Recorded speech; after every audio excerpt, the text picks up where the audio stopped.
Today I've got a beautiful nature crown on, beautiful flowers all picked from Jill Tim's garden. She's made me this especially so that I can read you some stories of nature. You may like to make one of these yourself at home, and I can show you how a little bit later on.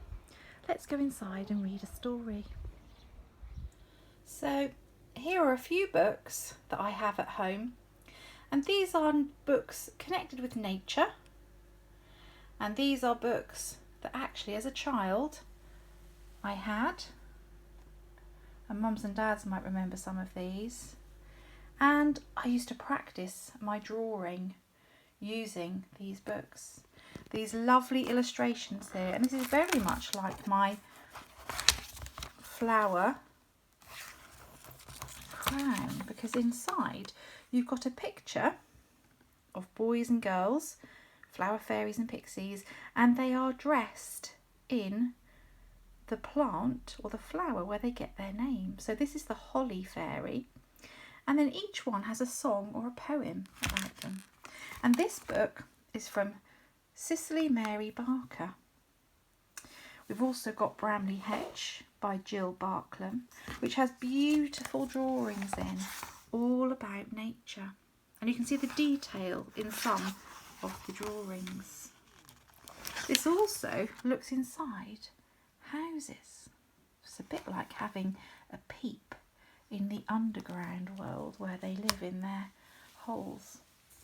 We have books like Beatrix Potter's Peter Rabbit, and she used to illustrate these books herself and write them as letters to children that she used to know.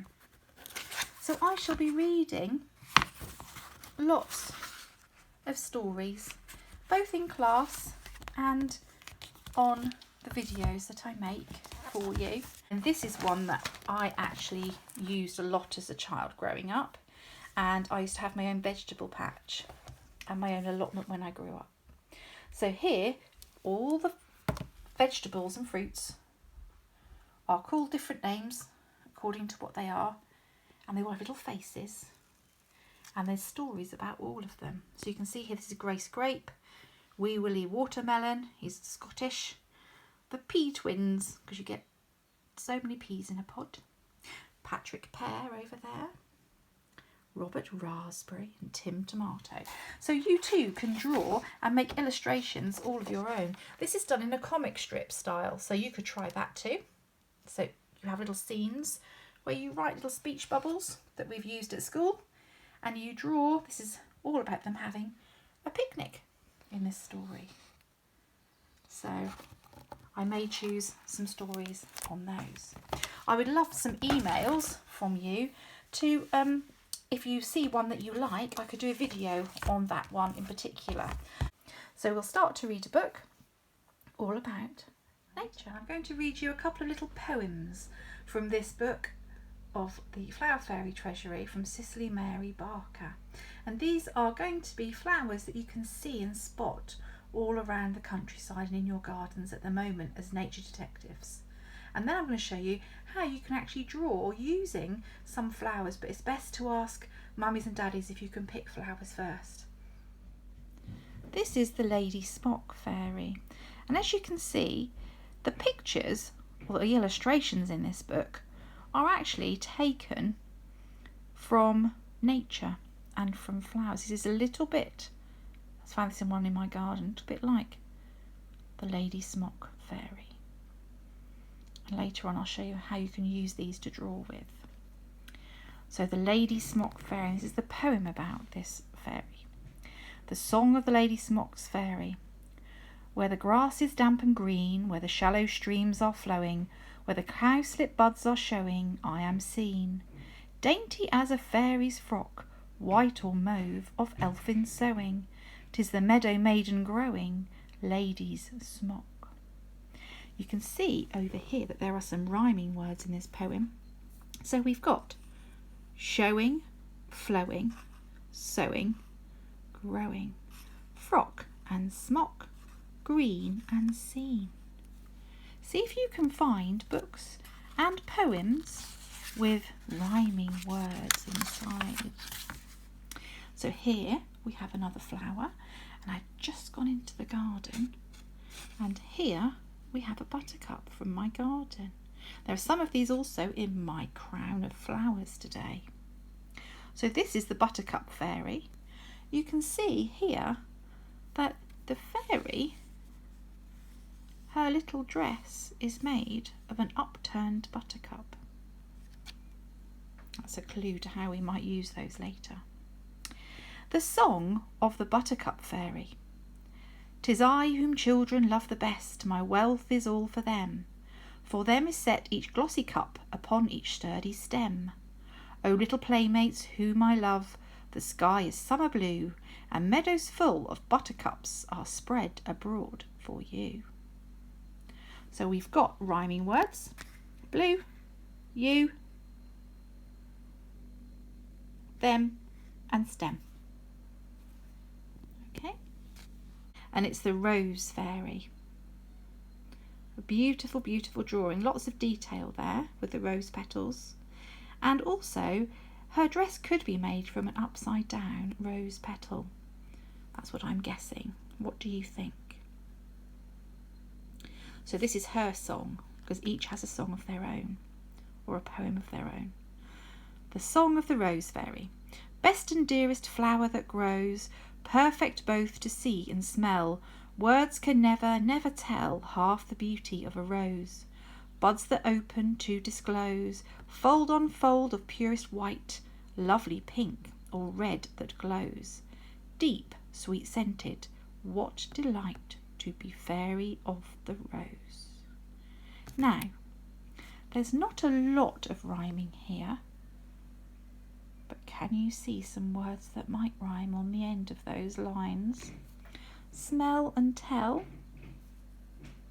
disclose and glows, and rose, they all rhyme, don't they? As you can see here, this is the lavender fairy, and I've got lots of lavender in my garden. And here I've picked one, and here is her story. To this, it's very nice. Some people use it as air fresheners, some people use it as perfumes even. And that's what she looks like. Now, if we were going to draw, or think about drawing, obviously get your parents' permission if you are going to pick flowers from the garden. These are from my garden, so I know it's okay to use these. But we've got little daisies here. We could use as a hat maybe. We could use the lavender as a little dress. And then we could sketch a little face. We'd have to break the stem of the daisy a little bit, I think, so she could have that in her hair. You could also do boy ones. The holly fairy was a boy, the snapdragon fairy is a boy, and these can all be looked up.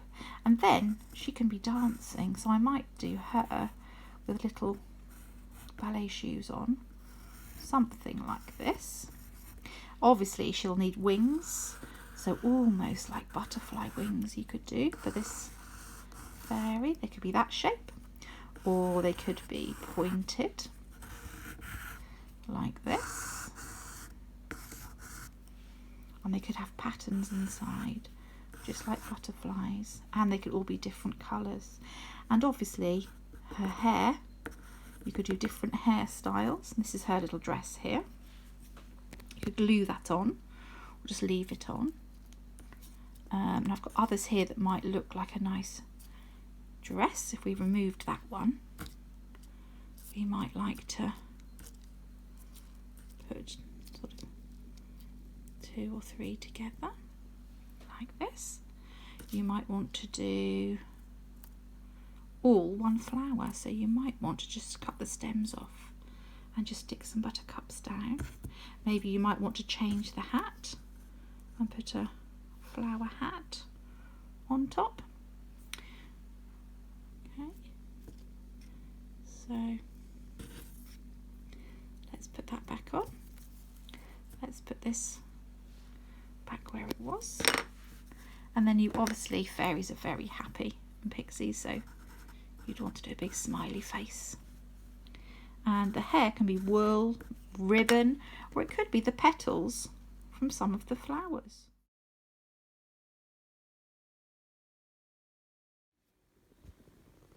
So this is a little willow or twig wreath for a little person's head, and here we've got some ribbons attached that you could attach all the way round. You could also cut up little strips of material and knot those on or glue things on. Here Jill has said to me that you can actually get little bunches of flowers and foliage and you can tie those round with wool or twine or flower tape if you have it, and then you can attach those to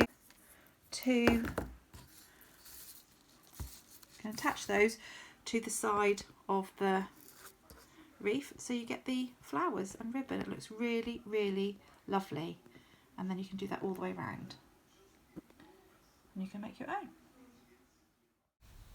This is the one that was made for me with fresh flowers. We are looking at the colours of nature. Here's some green, and then these were butterflies in April, but you can see some of them in May and they're beautiful colours. These are flowers and plants from my garden, but also mixed in there are different coloured flowers from the countryside park. I found this poppy here on the chalk downland at the top. This is a fern I have in my garden ready to unfurl, and again these are different colours in the country park. Maybe you could make a rainbow using these different colours from nature and mixing colours of your own. Bye!